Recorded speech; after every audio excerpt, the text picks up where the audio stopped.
Hello everyone and welcome to Assetto Corsa Competizione. Yes, it's not very often I get to say that on this channel, but there's a good reason for it today.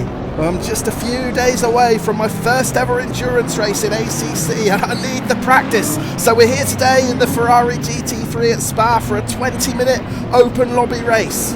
This is exactly the same combo as I'll be racing on Saturday with my SCB friends Jason Spooner and Labrocasim Racing's Ben Harrison. Only on Saturday we'll be doing 9 hours. Thankfully it's only 20 minutes today and we've put it 9th on the grid with a qualifying time of 2:20.7. Now we've got a pretty big lineup here. There's 30 cars on the grid, so it's going to be really difficult getting through Eau Rouge for the first time. Everyone is going to have to be really cautious as the lights go green and we charge towards this tricky first section. And straight away I see a Ferrari on the outside of me, so I try and hug the inside into Eau Rouge as tight as I can. Had to race off the gas as I clipped the curb. That cost me a lot of speed, and as you can see, Mail in the Ferrari has stormed by.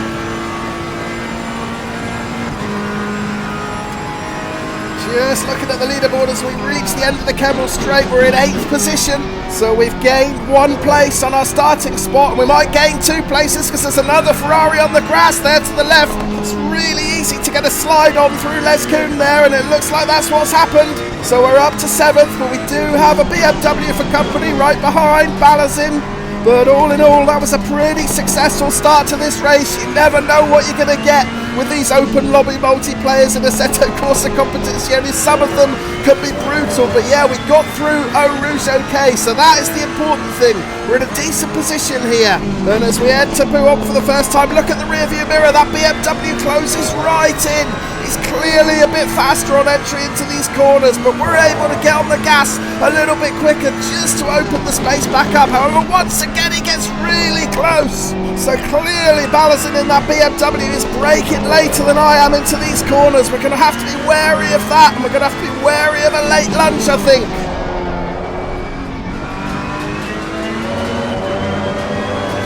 There's a puff of dirt there and a McLaren going way wide up ahead by the looks of it. That looks like Fischer, who's given away 4th position. So it's Maeda up to 4th, Fischer down to 5th, and we've got Mail in the Ferrari in 6th, with us just about 0.6 of a second behind in 7th. Thankfully, Balazin has dropped off just a little bit. He's 0.3 back now in 8th as we approach this final chicane to end lap 1. And knowing how late on the brakes Balazin is, I did leave a little bit of space on the inside just in case he ran it in hot, but he didn't. Fair play to him. So a clean and incident-free first lap at Spa. If we can get that on Saturday, I will be one very happy man. Oh, but here comes the move from Balazin into the source. He's going to make a dive up the inside. There's nothing we can do about that. I just got a bit complacent after he didn't make the attempt of a move in the chicane, and sure enough, he was later on the brakes there. He made a clean pass up the inside through the source. So that's Balazin up to 7th, me down to 8th as we hurtle through Eau Rouge for the 2nd time. And as we charge onto the Kemmel Straight, let's take a break from the live action and go back and check out a replay of lap 1.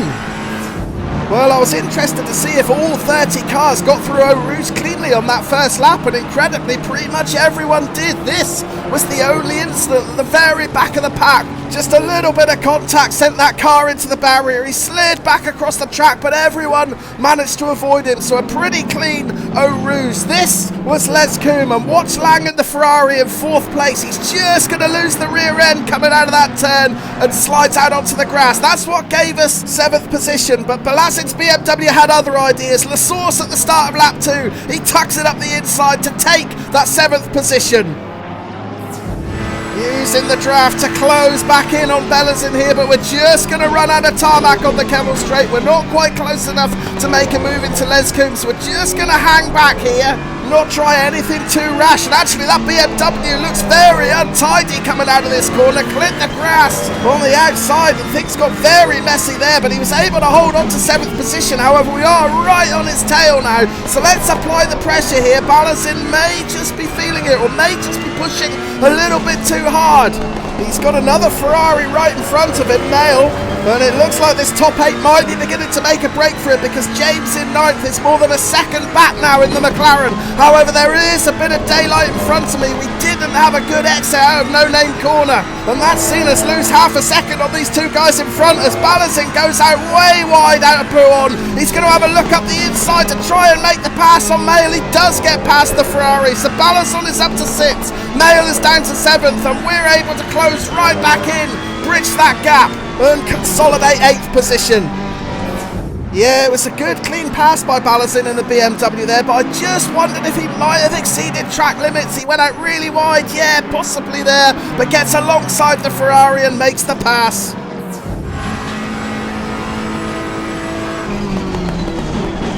Oh, we just get a little bit too close for comfort with Mail there. Just got caught out on braking, had to take a void in action or else we would have hit him, and the yellow flag did also come out there, so there's been an incident.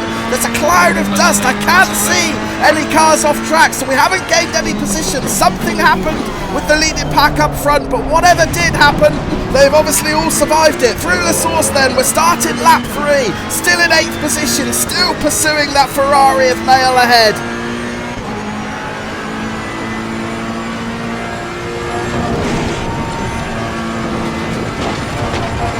Really good run through Eau Rouge that time. We've carried some good speed through there. We're going to benefit from the draft as well. We might be able to make a move here. We're closing in on Mail. Is he going to switch to the defensive line? Oh, he is. But then there's a BMW blocker ahead and we have to get right off the gas. There was no way through there.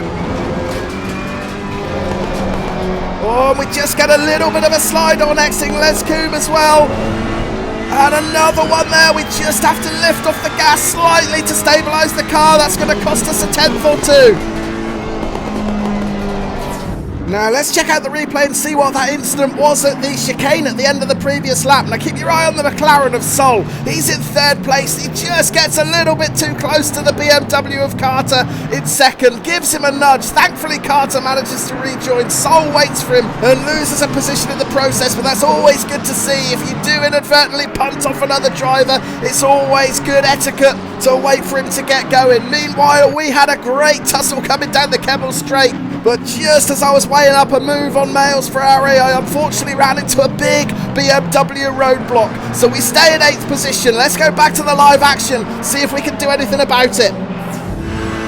Well, we're certainly not close enough to make a move into Les Coombe this time, so we're just going to have to hang back again. But there has been an instant, the yellow flags are out, and that just distracts us for a fraction of a second as we try and adjust our line. We lose control of the rear, it slides us onto the grass, and we've given away 2 positions. A really frustrating mistake there.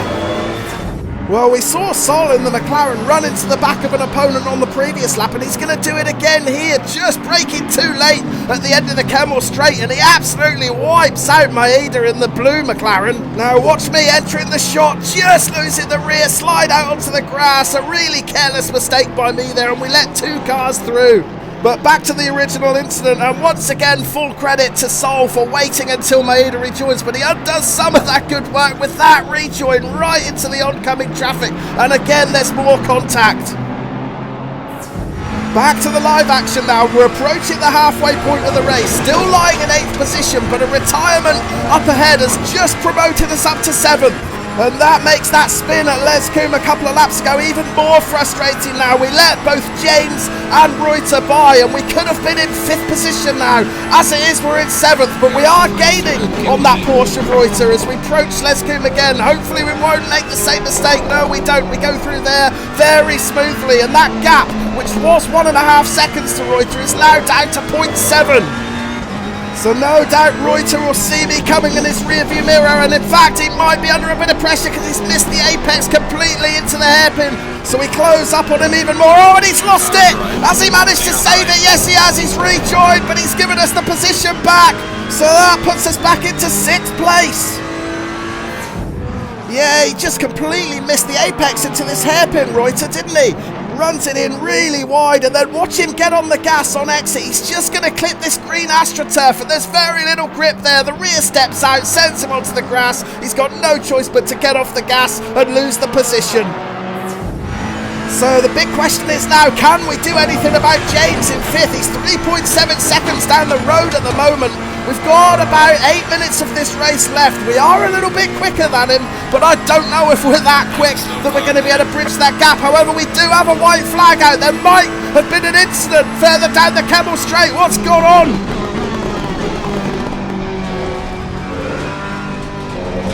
Well, from the looks of the leaderboard, we've now got Balazin back in front of us. So Balazin in the BMW must have come to grief. He got past us at the start of lap 2 and he had really good pace. I think he'd worked his way up as high as 3rd, but now we're closing right in on him, so I suspect that BMW might be damaged, because we certainly wouldn't have closed in this quickly on him earlier in the race. Yeah, he's all over the place in front, so we're going to be able to get by him shortly. The important thing is not to rush it.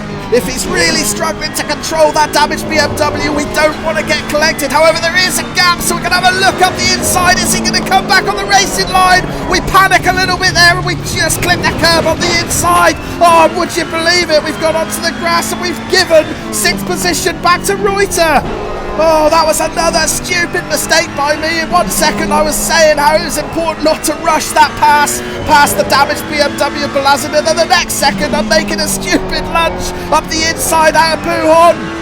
Anyway, Reuter has got around Balazin. He did it far more cleverly than I did, but we should be able to get around this BMW, particularly on this long sweeping straight. We're going to have some extra power. Yes, we are. So let's go around the outside. We won't get too close. We'll go up back into 6th position, but now we've got to chase and pass Reuter all over again. We've done it once. Can we do it again?